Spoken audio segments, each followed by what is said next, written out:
Hii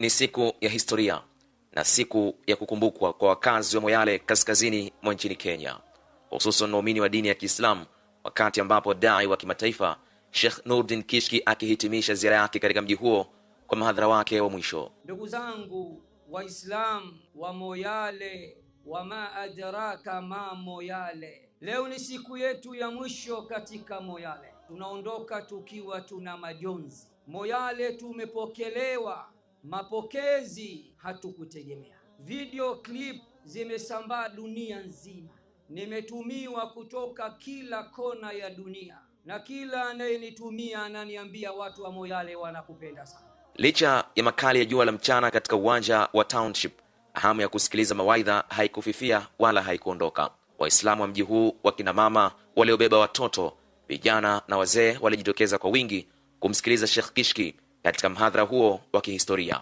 Ujumbe wa amani, umoja na mshikamano ulitawala, huku waumini wakionekana kuguswa na maneno ya mlinganiaji huyo wa kimataifa, huku wengi wakitamani muda ungesimama ili endelee kubaki nao. Kwa hiyo Waislamu wa Moyale, tupendane, tushikamane, tukamatane kwa maslaha ya Uislamu na Waislamu, na mkumbuke ya kuwa nyinyi mko boda, na hapa boda kuna challenges nyingi sana. Kuna miraa, kuna drugs, kuna shisha, kuna bangi, kuna manaiti mengi.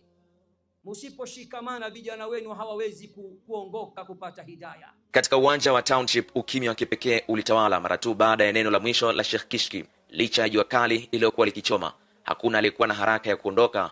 Kwa waumini wa Moyale, kila dakika ilikuwa na thamani ya dhahabu. Kwa kweli tumeona kama miujiza hivi, hatujawahi ona katika hali kama hii ya Kishki Nurdin. Tumefurahi sana, na kwa kweli ni mwalimu aliyetimu kweli. Yani neno alilotupatia kwa muda wote huo mpaka dakika hii, alhamdulillah tumerefuka na tumesoma mengi katika Sheikh Nurdin Kishki. Sheikh pia akatoa muhadhara, tukafaidika kwa wingi alhamdulillah, na inshallah tunamwomba Allah subhanahu wa ta'ala amrejeshe hapa mara nyingine inshallah biidhnillah.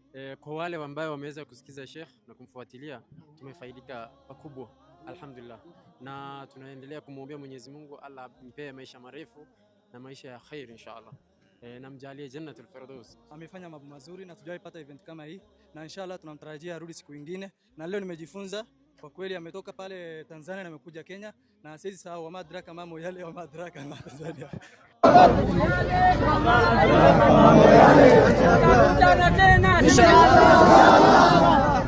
Upendo wa watu wa Moyale haukuishia tu uwanjani. Safari ya kuelekea Marsabit iligeuka kuwa msafara wa hisia. Kwa umbali wa kilomita 10, akina mama wakiwa wamebeba watoto wao juu ya bodaboda walimsindikiza Sheikh Kishki. Sisi ni watu wa Moyale, tunashukuru Mwenyezi Mungu. Mgeni amefika salama, tunamshukuru Mwenyezi Mungu. Yeye ametoka njia mrefu, tunashukuru Allah. Iwe kari tu. Wezi kuongea. Mpenzi yake tunale mafunzo alitupea. Na kumshukuru. Aende salama. Sawa. Mungu ampe maisha mrefu na khair. Hata mimi nilikuwa nakaa huko Nairobi, lakini nilipata nikakuja nikapata Sheikh. Alhamdulillah, nimeshukuru. Na nilikuwa nasikiza sana mawaidha yake, lakini nashukuru Allah nimemuona live. Nashukuru sana na tumefaidika. Sheikh Kishki alilazimika kusimamisha msafara.